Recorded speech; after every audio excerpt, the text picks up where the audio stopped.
Enrique, no nos han pasado la escaleta de invitados. Esto es un caos. Marga, el caos es una escalera. ¿Pero qué te pasa en la voz? Es que nuestro invitado de hoy tiene mucho que ver con la voz. Apuntando maneras.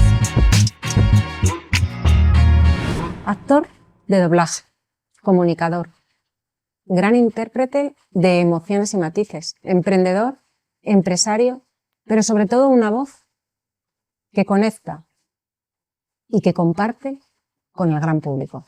Álvaro Reina, es un placer tenerte hoy aquí. ¿Cómo estás? Hola, ¿qué tal? Muy bien. Qué bonita la entrada, qué bonito lo que me has dicho. Lo que te mereces. Bueno, pues muchas gracias, encantado de estar aquí. Hola Álvaro, un placer Hola. tenerte aquí hablando de temas chulos. ¿Qué tal?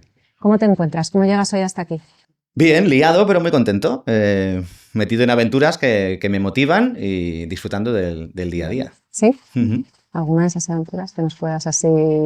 o una de tus últimas aventuras que nos puedas...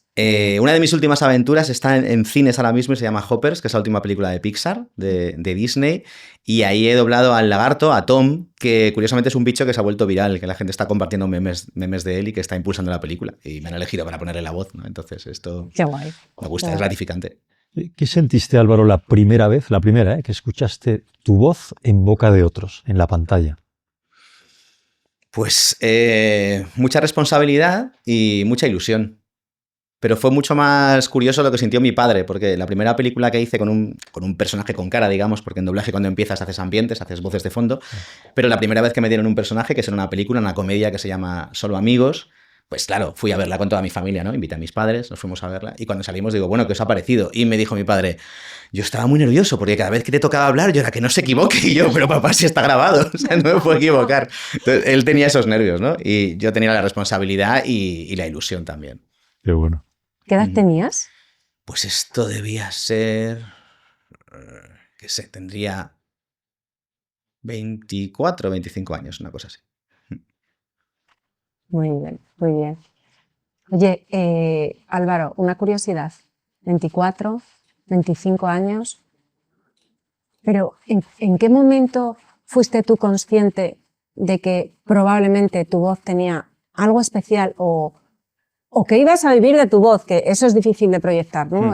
Pero ¿cuándo surgió esa chispa, esa...? Pues te diría que la respuesta corta es nunca, porque no creo que mi voz tenga nada de especial. Y la respuesta larga es que, a pesar de eso, yo soy una persona muy pesada que cuando se le mete algo entre ceja y ceja, pues insiste. Entonces, el motor de mi vida siempre ha sido la ilusión. Entonces, digamos que la primera parte, la mayor ilusión de mi vida era convertirme en locutor de radio musical, de los 40 en concreto, y que la siguiente parte, la ilusión, pues cambió a convertirme en una voz de doblaje y locutor de publicidad. Entonces, fui a por ello, pero siendo consciente de que mi voz no tiene nada de especial. No es una voz que... O sea, yo no soy una persona que la gente me escuchara y dijera, vaya voz que tienes, ¿no? Dedícate a la radio, dedícate al doblaje. Para nada. O sea, mi voz es una voz súper normal. Pero eso no te lo han dicho muchas veces. Aunque tú pienses eso, ¿no te has encontrado con que sí que hay mucha gente que te dice, ¿tienes una voz especial? Quizá ahora que ya tengo la voz trabajada, o sea, quizá ahora porque la reconocen, porque la han oído en producciones, porque llevo muchos años trabajando con ella y ya sé cómo colocarla, cómo matizar, y ahora ya a posteriori digamos que sí que lo dicen, ¿no? Ah, oh, qué chula tu voz, cómo me gusta. No. Pero es a posteriori, es después de haber trabajado con ella. ¿Y crees que la voz imprime carácter en general? En tu caso y en general.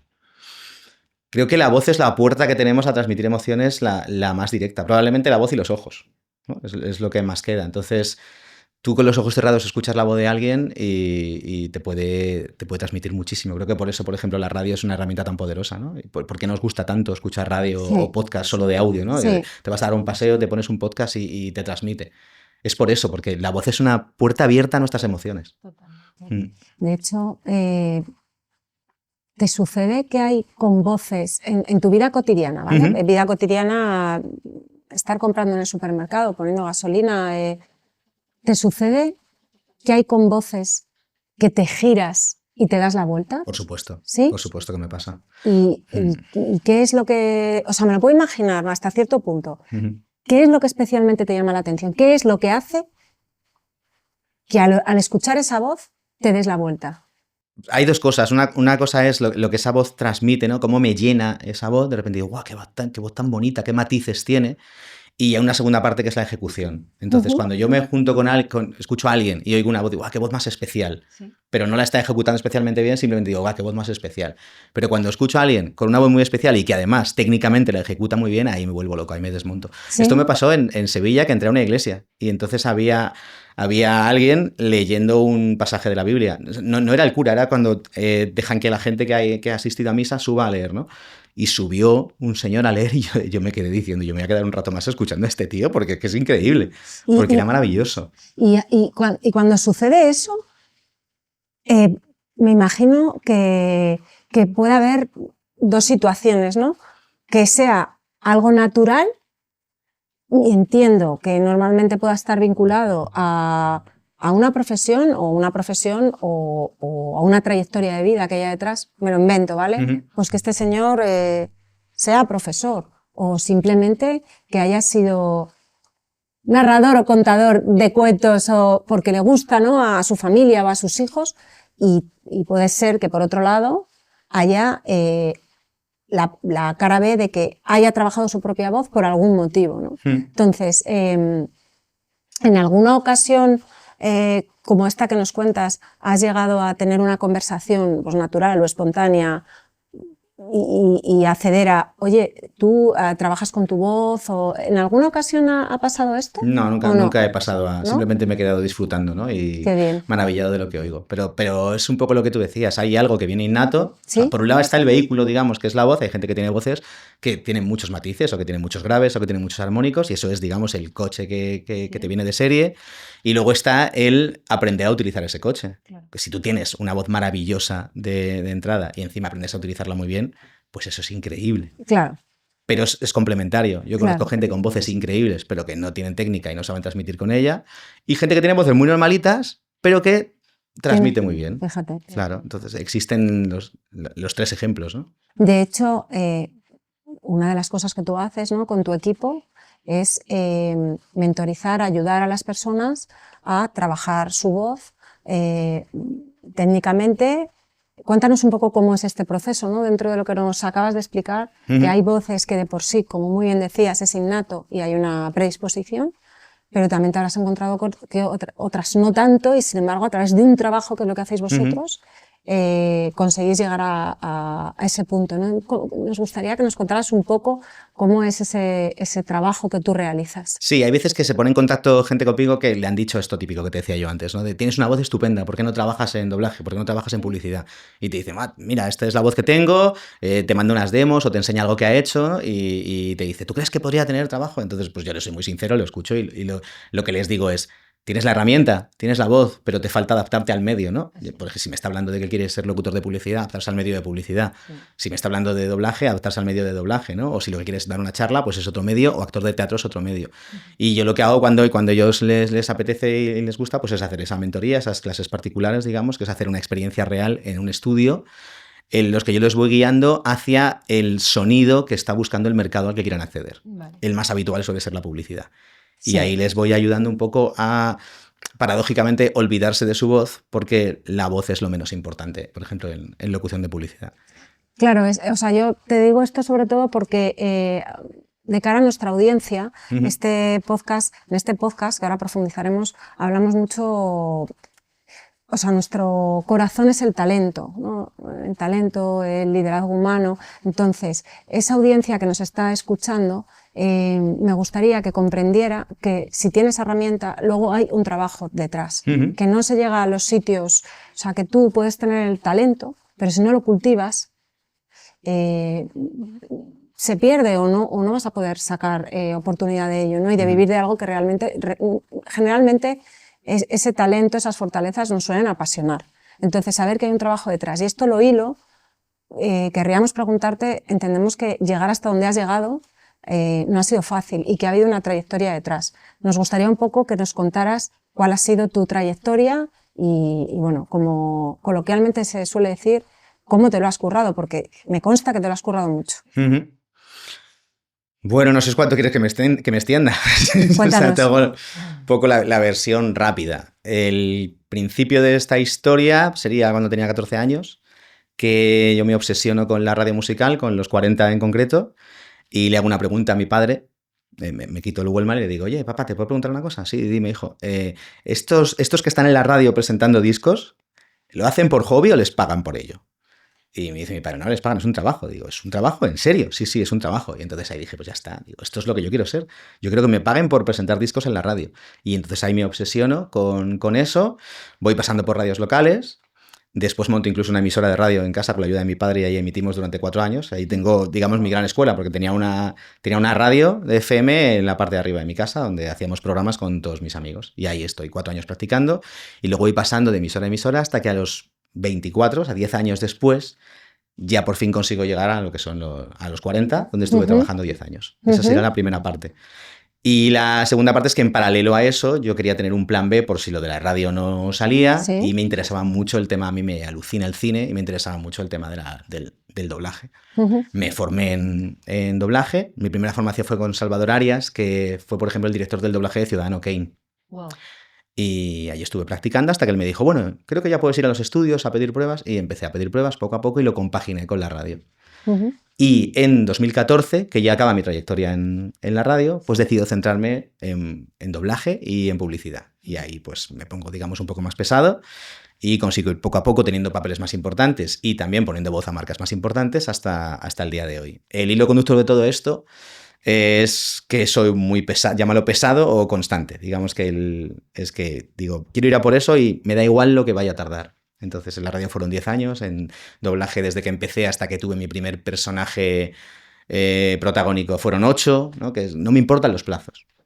Qué bueno lo de Ciudadano Kane y lo de los 40 principales, mítica película de Orson Welles. Una pregunta, o sea, has hecho la voz de personajes emblemáticos de series tan chulas como Juego de Tronos o como Peaky Blinders. A mí me fascina Peaky Blinders en particular. De vez en cuando, Álvaro, te encuentras en la calle, en un restaurante, que alguien te dice cuando te oye hablar, oye, ¿tú eres la voz de tal? ¿Eso te sucede? No me ha pasado nunca. Difícil, ¿no? No, es lo que os decía, hay voces que son muy especiales y que se reconocen a la primera, y luego hay voces más normales como la mía, entonces yo en el día a día no llamo la atención por mi voz. Sí me pasó una vez cuando trabajaba en la radio que fui a llevar el coche al taller y bueno, pues hacemos la ficha. Y entonces pues la chica empieza a apuntar, pues nombre, dice Álvaro Reina, y dice, como el de la radio. Digo, no, el de la radio. Porque tenía la radio puesta todos los días en el taller. Pero en ese caso lo que reconoció fue mi nombre, pero no mi voz. Fíjate. Y como cinéfilo, que yo también lo soy, te voy a hacer una pregunta casi capciosa. ¿Te gustan más las películas dobladas o subtituladas? Como cinéfilo, consumidor de cine. Pues lo que más me gusta, mi experiencia, cuanto más disfruto del cine, es cuando consumo una película doblada si está muy bien doblada. Cuando escucho voces con muchísimos matices, con emociones que me transmiten y digo, ¡guau, qué maravilla! O sea, es como que la película que ya por sí me gusta aumenta, ¿no? O sea, si yo pongo una película y resulta que ahí está doblando Camilo García, Salvador Vidal, Claudio Serrano, o sea, voces que transmiten, que te vuelves loco, para mí la película gana. Cuando la película está mal doblada, desde mi criterio, porque esto es siempre un criterio, pues lo que hago es que cambio y me la pongo en original. Pero digamos que si pudiera una carta a los Reyes, película doblada, por favor, y muy bien doblada. Y hablando de emociones, que tú antes has hablado de la voz como herramienta y como destila emociones, ¿qué emociones te acompañan en tu trabajo como doblador, como locutor, como comunicador? ¿Las emociones tienen peso en tu trabajo? Absolutamente, es que es la clave. De hecho, me preguntas, ¿qué emociones te acompañan? Me acompañan todas, porque de hecho, si faltara alguna, mi trabajo no estaría bien ejecutado. Esa fue una de las cosas que más me costó aprender en doblaje. Al principio de mi trayectoria, había ciertos personajes que quedaban creíbles y otros no quedaban creíbles. Y yo me preguntaba por qué. Digo, no lo entiendo. O sea, ¿por qué el lunes soy buen actor y el miércoles soy mal actor? Pues porque resulta que había emociones que yo tenía aceptadas en mí mismo, y entonces con naturalidad salían. Y emociones que yo me negaba a mí mismo, yo me decía internamente, yo no soy eso, entonces lo que hacía era una simulación. Y la simulación se nota. Tú cuando estás actuando no puedes imitar, lo que tienes que hacer es ser. Entonces tuve que hacer un trabajo de desbloquear esas emociones, admitir que dentro de mí está todo, absolutamente todo, que puedo ser desde la emoción más positiva hasta la más negativa.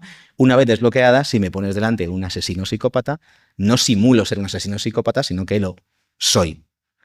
Y ahí ya entonces la clave en mi trabajo hoy en día, trato de que me acompañen absolutamente todas. Claro, es que yo te iba a decir que nosotros a alguno de nuestros invitados, bueno, a alguno no, a casi todos, hablamos de emociones, que es otra de los pilares fundamentales del podcast, y les preguntamos qué emociones les han impulsado, cuáles han sido más catalizadoras, cuáles han sido más una losa, pero bueno, yo por lo que te conozco, Álvaro, y además tuve la suerte de acudir a tu podcast, Herramientas para ser feliz, sé que eres una persona, y más dedicándome yo a lo que me dedico, al ámbito de la inteligencia emocional, que efectivamente has sido capaz de abrazar esas emociones, de gestionarlas, de canalizarlas y de trabajar con todas ellas, porque es así como debería de ser en general, pero más dedicándote al mundo al que te dedicas. Y me consta que eres un gran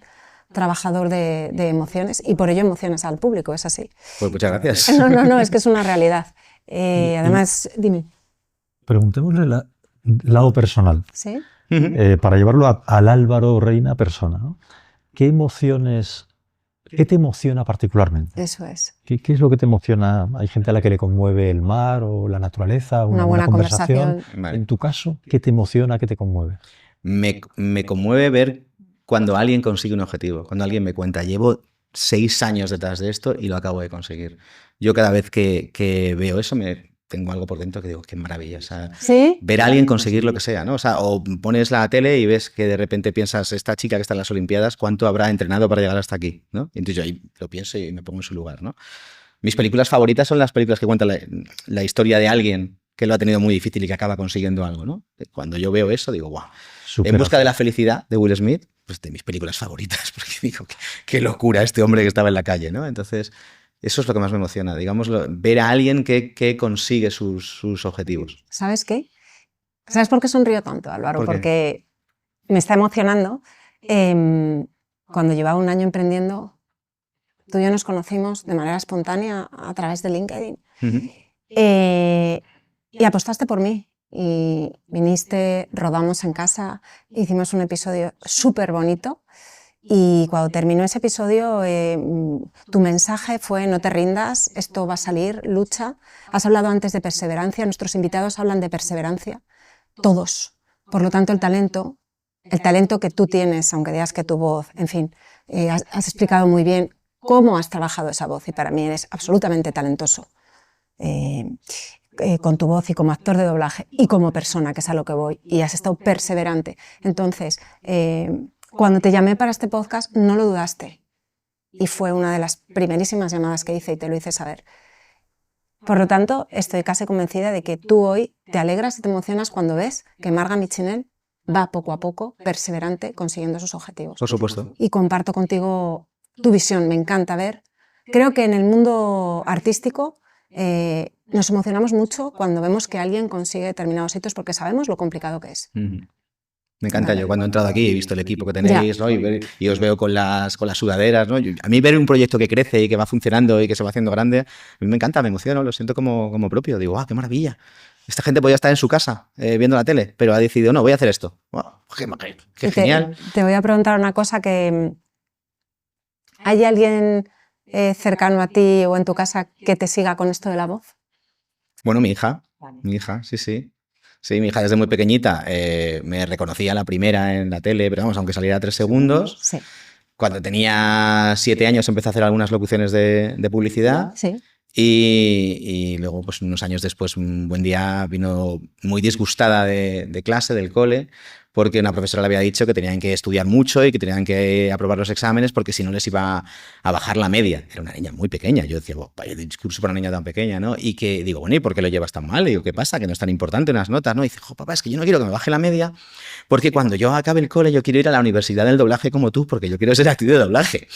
Y yo le dije, pero qué locura me estás contando. Digo, si en la universidad el doblaje no existe. Digo, si el doblaje se aprende haciéndolo. Digo, es más, hay escuelas para niños. Y ahí abrí los ojos.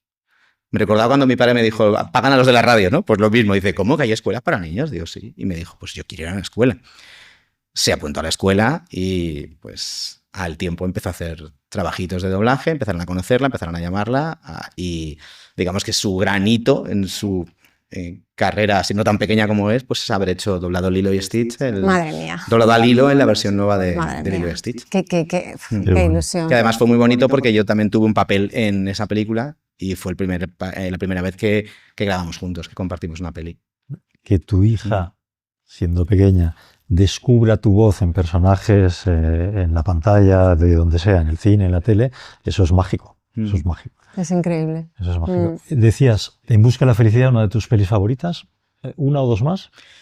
Bueno, siempre digo, la primera sobre todas es Matrix. A mí Matrix me voló la cabeza, la veo todos los años y siempre le encuentro nuevas y nuevas lecturas. Me parece que es que explica también la realidad, ¿no? Nuestra existencia. Me tomo la pastilla roja o la pastilla azul, sigo en la simulación o salgo de ahí. Me doy cuenta de que soy el elegido para mi propia historia. O sea, en mi propia historia soy el elegido y tengo cosas que hacer. No sé, es que tiene tantas lecturas que me fascina. O sea, Matrix es para mí una película increíble. Esa está, digamos, por encima de todas. Qué bueno. Sabes, Álvaro, que a Marga y a mí nos unen muchas cosas, pero entre otras, digamos, la pasión por el liderazgo, entendiendo la falta de ser un súper mega directivo, el liderazgo de la vida de las personas, ¿no? Cómo una persona sabe liderar su vida, sabe gobernarla, sabe manejarla. Empieza apuntando maneras a partir de una cierta edad, unos más jóvenes, otros no tanto, y encauza su vida, ¿no? Y con un toque humanista. Nos une el humanismo y en estos tiempos que estamos todo el día hablando de inteligencia artificial, de tecnología y tal, nos gusta pausar y ir a lo que es el lado humanista de la gente, de nuestros invitados. En tu caso, ¿cómo interpretas el liderazgo? ¿Cómo lideras tu vida? ¿Cómo te gusta ver que otros lideran su vida? ¿Qué te parece especialmente destacado en la forma de ejercer el liderazgo de la vida, insisto, no de dirigir una corporación de 150.000 millones de euros? ¿Qué valoras en el liderazgo tuyo, en el liderazgo ajeno, con toque humanista? Pues es una pregunta muy interesante que me estoy haciendo mucho últimamente, porque yo puse en marcha un proyecto en el año 21 que se llama EasyLog, que es una agencia de management para locutores publicitarios, y me puse en un papel en el que no estaba, que era el papel de emprendedor, de líder, ¿no? Y entonces he tenido que reflexionar sobre ello, ¿no? Un poco qué tipo de líder he sido, qué tipo de líder quiero ser y qué tipo de líderes me gustan. Y entiendo que el líder en el que te puedes llegar a convertir tiene mucho que ver con el tipo de persona que eres, ¿no? En realidad, tú no decides me voy a convertir en este líder, sino que tú te conviertes de manera natural en un cierto tipo de líder y eso te habla de quién eres tú. Entonces, digamos que mi manera de afrontarlo de manera casi inconsciente, y me doy cuenta ahora analizándolo, porque estoy justo en ese proceso ahora, es que mi manera de liderar es intentar contagiar la ilusión a todo aquel que está conmigo en el proyecto.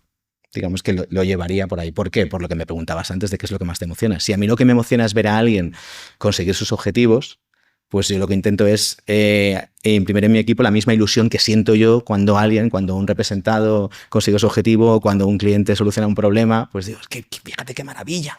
Digo, que aquí teníamos un problema y que lo hemos desbloqueado, ¿no? O que aquí se abre una posibilidad de lo que podemos hacer. Siempre intentando liderar desde la ilusión. Y luego, digamos que la segunda parte que me he dado cuenta es que yo tengo una máxima que me he dado cuenta en mi vida, repitiendo, que entre esfuerzo y constancia, gana constancia siempre. Entonces, eso es lo que intento aplicar, ¿no? En lugar de decir, vamos a reventarnos esta semana y vamos a ir a por todas, ¿no? Es decir, no, hoy lo hacemos y mañana también, y el día siguiente también, y el día siguiente también. Y por pura inercia, en algún momento estaremos llamando a una puerta en la que alguien tenga un problema y lo vamos a solucionar. Pero tampoco se trata de vamos a volvernos locos y curar 12 horas diarias, no, seamos constantes, ¿no? Entonces, iría por ahí. Y eso aplica a casi todo, y de hecho está surgiendo en unas cuantas conversaciones en el podcast, porque el esfuerzo explosivo no sirve de nada o, digamos, pierde frente a la disciplina continuada. Si cada día haces un esfuercito, llegas mucho más lejos que si un día haces el esfuerzo del siglo y luego te paras. En Apuntando Maneras, una cosa que está sucediendo, lógicamente, es que la audiencia, nuestra querida audiencia, ¿no? Pues se inspira en los invitados, porque traemos a invitados con talento como tú, que inspiran, ¿no? Inspiran a los otros, ¿no? Y eso nos pasa a todos, seguro que te pasa a ti. Es decir, todos vemos a nuestro alrededor, cercano o lejano, a gente que nos deja huella. Entonces, incidiendo en lo de liderazgo, ¿hay algún líder natural, humano, que te haya dejado huella, y no estoy pretendiendo que digas Steve Jobs ni nadie así. Puede ser tu padre, tu madre, tu abuelo, o tu el amigo, agricultor, o tu amigo. o tu X. maestro. Alguien que su liderazgo te haya marcado y que pienses, ostras, yo como líder quiero ser un poco como él, a mi manera, ¿no? Fíjate que te estaba escuchando y me vienen a la cabeza como una amalgama de personas, ¿no? No alguien en concreto, ¿no? Pero como una energía que sentía yo cuando estaba empezando en doblaje, por ejemplo. ¿Sí? En doblaje tú para avanzar, para acceder a tus primeros papeles, lo que tienes que hacer es acceder a los directores de doblaje, que sería el equivalente a un director de casting en imagen. Son los que llevan los proyectos y los que eligen a las voces.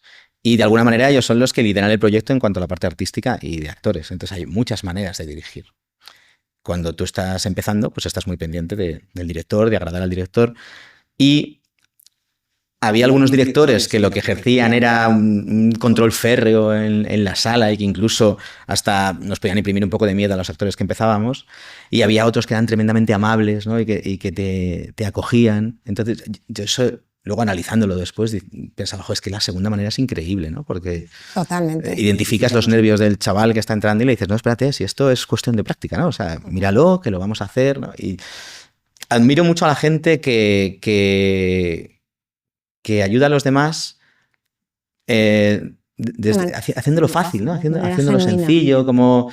Había una cosa que decía mi foniatra, que decía, la clave de la locución es que parezca sencillo algo que no es sencillo, ¿no? Que de repente tú leas un texto de un spot y el que lo oye dice, qué fácil, si es que lo único que ha hecho es leer. Digo, pues bien, porque si de repente me ves esforzándome, me ven, que está aquí apretando, tal, algo está fallando, ¿no? Pues es eso, gente que es capaz de que a ti te parezca que es fácil algo que en principio no lo es, ¿no? Y que normalmente, fíjate, está relacionado con personas que son genios y que sin embargo son tremendamente humildes y genuinos, y por eso se acercan a ayudarte. Yo con este tema empatizo contigo porque brevemente, sabes que mis hijos también están en el mundo artístico y un director como Miguel Ángel Lamata, que seguro vendrá al podcast, cómo ayudó a nuestro hijo en su primer largometraje, a nuestro hijo y al resto de niños, que era un elenco importante de niños, cómo les ayudaba de esa manera genuina, de esa manera natural, be yourself, les decía, ¿no? Y cómo se acercaba a ellos, pues es lo que tú nos estás contando, ¿no? Y son maestros que te dejan huella, yo creo. Es que en ese ámbito en concreto, en el ámbito artístico, ¿no? de interpretación, actoral, tiene todo el sentido, incluso aunque sea a nivel de estrategia, porque esto me lo contaba Roberto Álamo. Desde la tensión es imposible fabricar algo que sea creíble. Es que no se puede, es que se ve la trampa. Lo primero antes de actuar es relajarte. Y es decir, venga, que salga, vamos a experimentar, vamos a jugar. Por eso alguien que de repente imprime tensión va a hacer que eso sea mucho menos creíble. Y luego perdón, Enrique. Y luego ya es que yo con este tema me apasiona. Y luego también mueve mucho la pasión, ¿no? Que la relacionabas tú antes con el liderazgo. Ese liderazgo genuino, que se ve que hay una pasión detrás, mueve masas.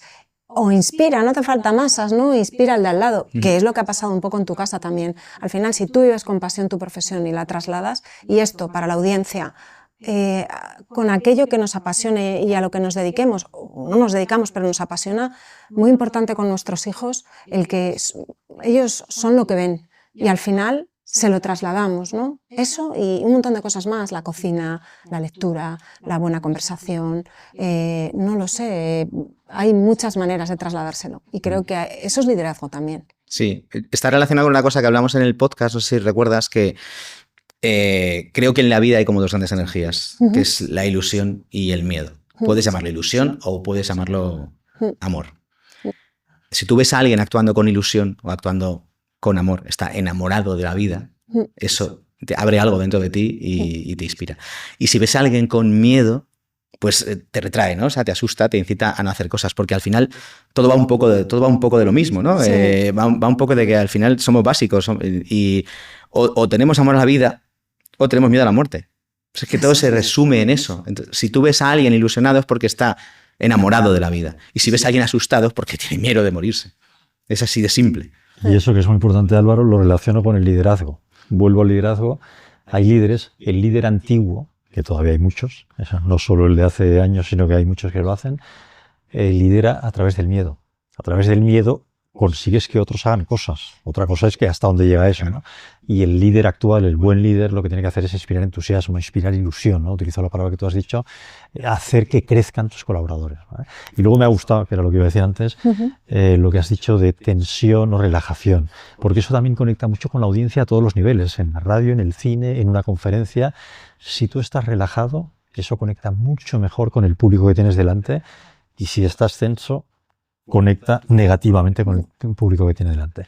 Álvaro, sabes que te hemos pedido que trajeras un objeto, cosa que hacemos con todos los invitados del podcast. ¿Qué objeto relacionado con tu talento nos has traído y cuéntanos por qué? Bien, pues os he traído una radio. Creo que esto no hay mucho que explicar porque antes ya os dije, ¿no? que cuando era pequeñito pues le preguntaba a mi padre, papá, ¿estos de la radio les pagan? ¿No? Y me puse como objetivo pues que mi voz saliera por aquí. Y esto un poco explica donde empecé a explotar mi posible talento. Como curiosidad, añado que de pequeñito tuve un accidente, me rompí un hueso, el único hueso que me he roto en mi vida es el radio. Entonces, bueno, no sé si puedes añadirlo, pero es así. Qué bueno. Es importante, ¿eh? Oye, ¿la radio funciona? Sí, hoy la he traído sin el cable, o sea, tendríamos que ponerle pilas, pero sí, además este es un modelo muy chulo, un modelo de Tivoli, que en zonas donde hay muy poquita cobertura, esto consigue que la radio giras la rueda y enseguida consigue un acceso a audición perfecta. A mí esta radio me encanta. ¿De qué época debe ser? ¿De qué es? No lo sé, es un clásico. A mí me lo contó un compañero de la radio y lo vi un día y me lo compré, yo qué sé, me lo compraría en 2010 o por ahí, pero creo que es un clásico, Tivoli. ¿Funciona con pilas también? Pues con pilas o con Para que en el apagón... También funcionaba así. Muy bien. Qué bueno.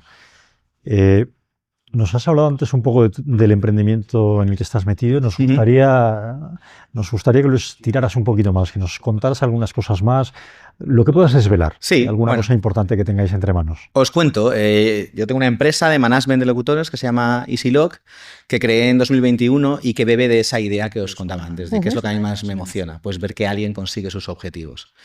Entonces, como digamos que a mí me ha ido bastante bien en el tema de la locución publicitaria, pues había compañeros que me decían, oye, ¿cómo se funciona la publi? ¿Cómo se consigue que la cosa...? Es una pregunta como que me repetían, ¿no? O sea, ¿te ha ido bien en publi? ¿Cómo lo has hecho? Y entonces me planteé, pues hay un modelo que existe en música y que existe también en actores de imagen, que es el modelo del representante, que en la publicidad, en locutores de publicidad, pues como que no se haya movido. Entonces creé esto, una empresa de management para localizar talento incipiente en locución de publicidad, terminar de formarlo y ponerlo en el mercado. Básicamente a lo que me dedico es a asesorar a talento, a voces, a afinarlo y ponerlo en el mercado para que puedan conseguir trabajo locutando publicidad. Y eso es EasyLoc, el ponérselo fácil a alguien que tiene una aspiración que es como, quiero hacer publi, pero tampoco sé exactamente cuál es el código que se lleva, cómo se hace una demo, cómo es hacerse autónomo, emitir una factura, en fin, todo lo que hemos sufrido algunos que nos hemos metido en la aventura de ser locutor de publicidad, pues acompañarles y contagiarnos de sus éxitos, ¿no? Que es un poco lo que vive un manager.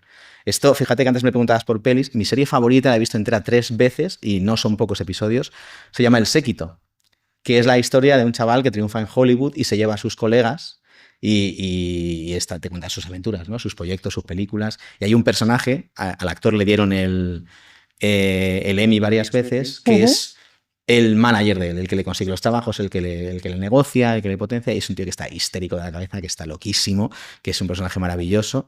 Pues digamos que esa serie es mi serie favorita por eso, porque me gusta ese modelo de aquel que capta talento, ¿no? Y hace que crezca. Lo que pasa es que digamos que yo sería la antítesis de ese manager. Yo soy el manager tranquilo, calmado, positivo, de no te preocupes, lo conseguiremos. Pero esa es un poco la aventura y la verdad es que está siendo apasionante porque es un poco intentar repetir la historia que viví yo, ¿no? De cómo poco a poco iba metiendo cabecita, iba sonando en el mercado, pero con otra gente, con otros compañeros que veo que tienen potencial. ¿Cuándo empezó a funcionar EasyLoc?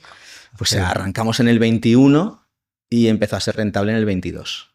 Y ahora vamos pues con un crecimiento muy lento, pero muy firme, ¿no? O sea, poco a poco y yo estoy muy contento. Es como pues eso, mi otro nene, ¿no? O sea, está mi hija y luego está pues eso.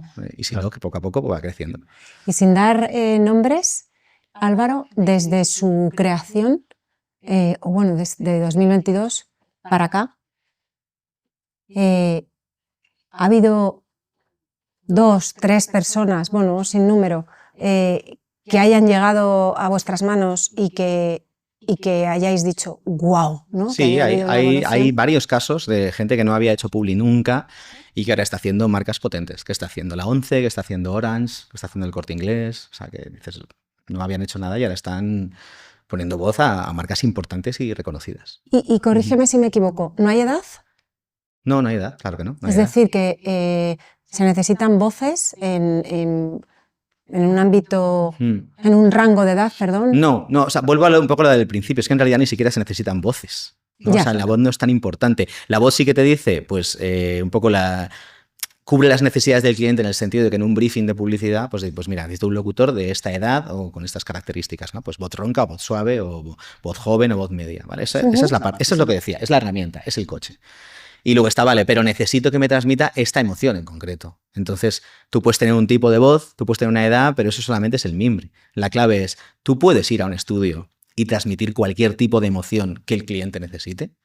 Tú puedes transmitir rabia, puedes transmitir amabilidad, puedes transmitir cualquier cosa. Porque esa es la clave, porque ni siquiera somos locutores. Somos actores de voz. Entonces, yo hago mucho hincapié en eso. Digo, no, que es que la voz es lo de menos. La voz es el envoltorio. Genial, esta es tu voz. Muy bien. Pues lógicamente, si tú tienes una voz grave y áspera, nunca pondrás voz a una marca que busca algo juvenil, pero aunque lo trabajes. Pero no importa, tú con una voz grave y áspera podrás ser maravilloso y transmitir verdad, o podrás decir qué voz más bonita, pero no me transmite nada, ¿no? Pues la clave es la clave actoral, siempre. Y a la clave actoral se accede a través de las emociones.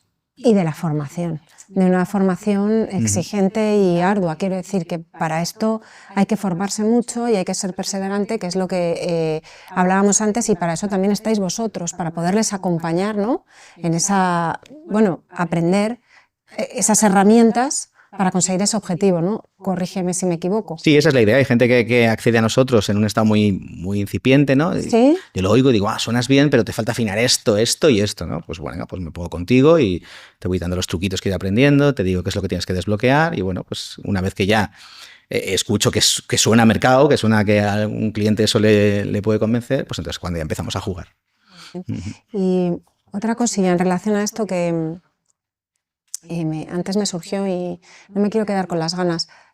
Soy consciente de que los nos que se reciben en el acting, estamos hablando a lo mejor no de actores de doblaje, sino actores de largometrajes, series, etcétera, a veces son difíciles de canalizar, ¿no? Sobre todo en edades tempranas. Ahí tiene que haber un buen acompañamiento porque se suele decir que de muchos nos llegará un sí, ¿no? Y no deja de ser una forma de gestionar las emociones. ¿Cómo se plantea este tema también en los actores de doblaje? ¿Cómo se gestionan esos nos? ¿Cómo os acompañáis? Porque me imagino que al principio sería duro, Álvaro. O sea, tú has llegado a través de mucho esfuerzo. Aquí nos lo estás explicando muy bien. ¿Cómo se gestionan esos nos? ¿Cómo está el panorama? Yo tuve un síndrome que lo definió mi chica, que era el síndrome de es que no me llaman Jo. Cuando estaba intentando meter cabeza en doblaje y no conseguía prácticamente convocatorias, no conseguía prácticamente personajes importantes. Y mi frustración era, es que no me llaman, es que no, ¿por qué no me llaman? No me hacen una prueba y no me cogen, es que no me llaman, ¿no? Y me decía mi chica, estás muy pesado con el es que no me llaman, tío, pues ya está. Dice, ¿que has trabajado una vez este mes? Pues has trabajado una vez este mes, pues espera la siguiente, que no lo necesitas, ¿no? Tranquilízate. Muy afortunado, de hecho, Álvaro. Sí, entonces ese pensamiento está en la cabeza de todo actor, ya sea actor de doblaje o actor de imagen, ¿no? O sea, ¿por qué no me llaman? ¿Por qué no me salen proyectos? ¿Por qué no estoy gustando? ¿No? Y eso te mete en una rueda súper negativa, ¿no? Porque la siguiente vez que vas a una grabación, quieres gustarle al director, quieres hacerlo bien, y eso te genera tensión. Y al generar tensión no eres creíble, con lo cual tampoco te vuelven a llamar. Y entonces, imaginaos, ¿no? O sea, es un círculo vicioso absurdo, del cual conseguí salir cuando, paradójicamente, me dio igual.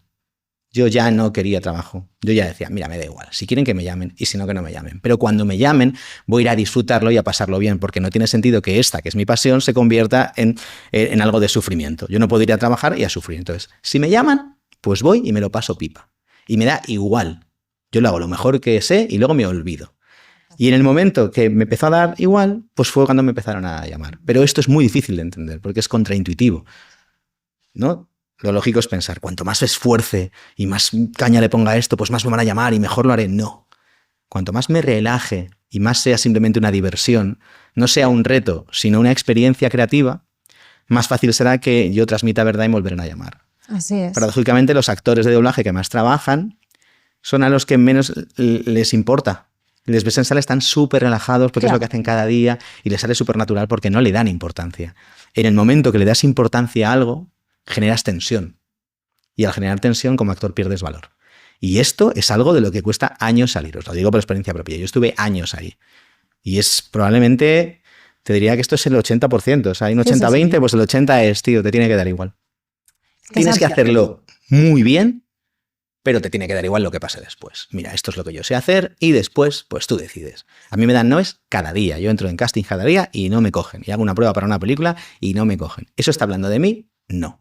Eso no cuenta nada sobre mí. Eso cuenta un concepto que se llama match voice, que es que hay un tío en Estados Unidos que escucha la voz del original, escucha la tuya y bajo su criterio dice si se parece o no se parece, si le pega o no a esa cara. No valora tu actuación, porque ya se presupone que si has accedido a la prueba es que sabes hacerlo. Una prueba en doblaje no es una prueba sobre tu valía. Simplemente están viendo si la voz machea o no machea. Entonces, los nos no quieren decir nada sobre nosotros. Qué importante es esto, ¿eh? Fíjate, porque es que en el tema también actoral, de largometrajes, de series, es tal cual también. Es aprender a gestionar que no están diciéndote, valga la redundancia, no a la persona.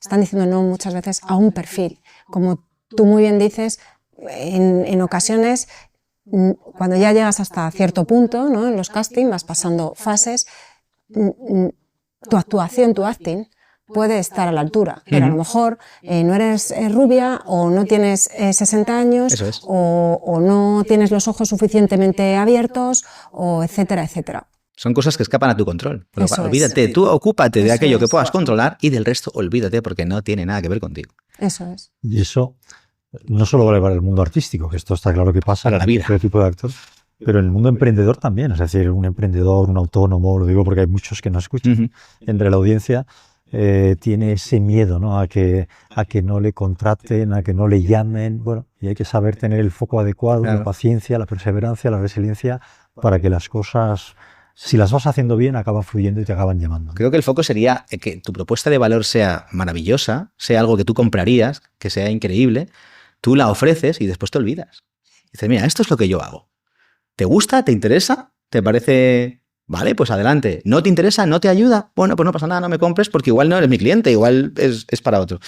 Y ya está, pero cero presión. No, es que esto tienes que comprarlo. No, a lo mejor no, igual no es para ti.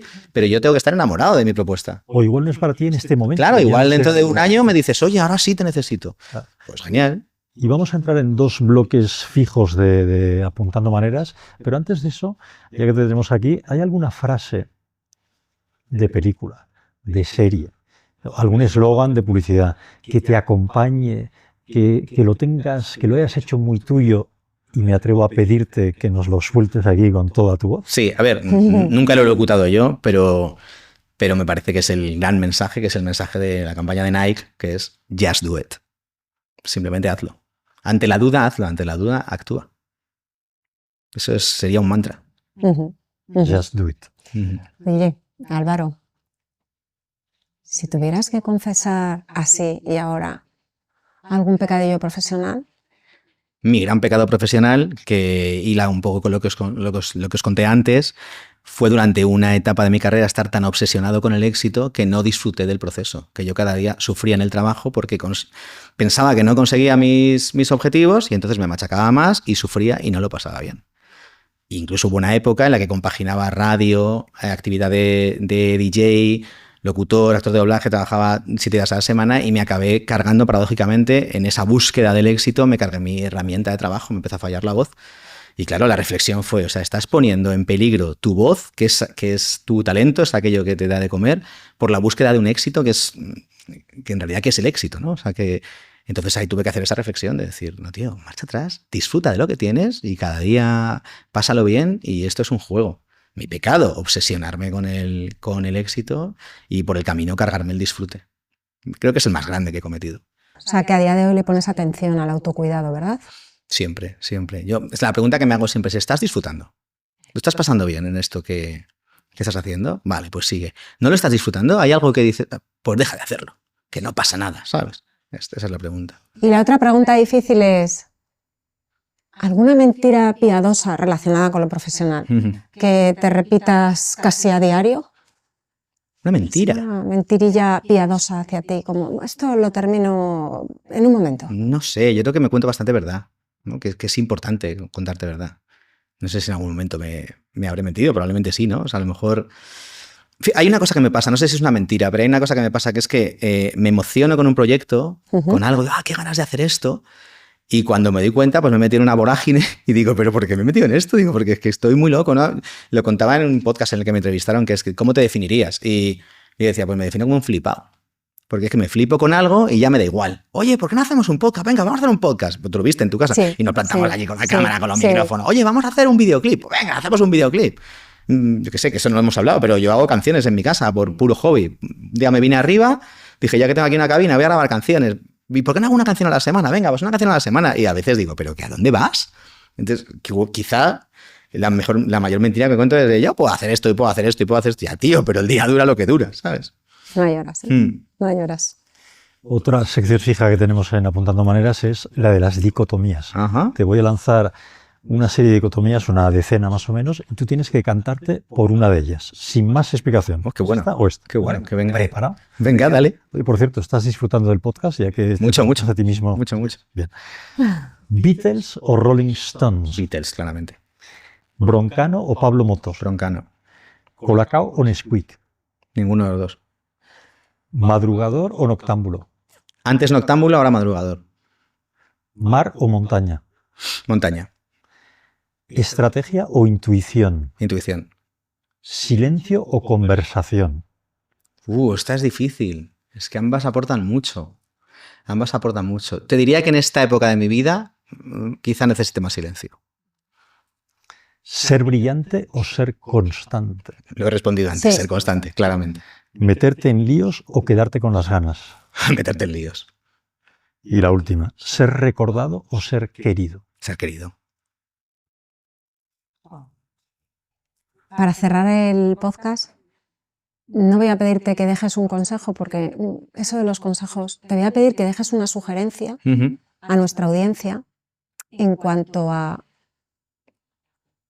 cómo o qué podrían hacer para apuntar maneras en aquello que parece ser su talento. Pues mira, lo voy a unir con el Just Do It que os dije antes y os voy a contar una historia que es una historia de Jim Carrey y de su padre. Jim Carrey contaba que su padre tenía un grupo de música y aparte de eso se dedicaba a otra cosa, no sé si era la construcción o a qué era. Y decidió abandonar el grupo de música para dedicarse a la construcción porque pensaba que era más seguro. Y resulta que la construcción fracasó. Y la reflexión que le compartió su padre fue, podría haber fracasado en el grupo de música o con la construcción. Dice, pero de lo que me arrepiento es de que fracasé justo en lo que no me gustaba, porque puesto a fracasar, que es muy probable que fracases, por lo menos fracasa en lo que te gusta. Y me quedo con esa reflexión. Muy buena. Madre mía, ¿eh? Bien. Desde luego, Álvaro, gracias por venir y apuntar maneras con nosotros. Te repetimos que ha sido un verdadero placer. Lo mismo, gracias a vosotros por invitaros. Espérate, lo voy a decir bien. Gracias a vosotros por invitarme. Eso. Nos has lanzado un montón de reflexiones que ahí quedan dando vueltas. Yo me quedo con muchas cosas, pero, por ejemplo, por destacar una, que la voz es una fuente de emociones. Tenemos que ser conscientes de eso. O sea que mil gracias por estar aquí. A vosotros. Hasta siempre. Gracias. Siempre.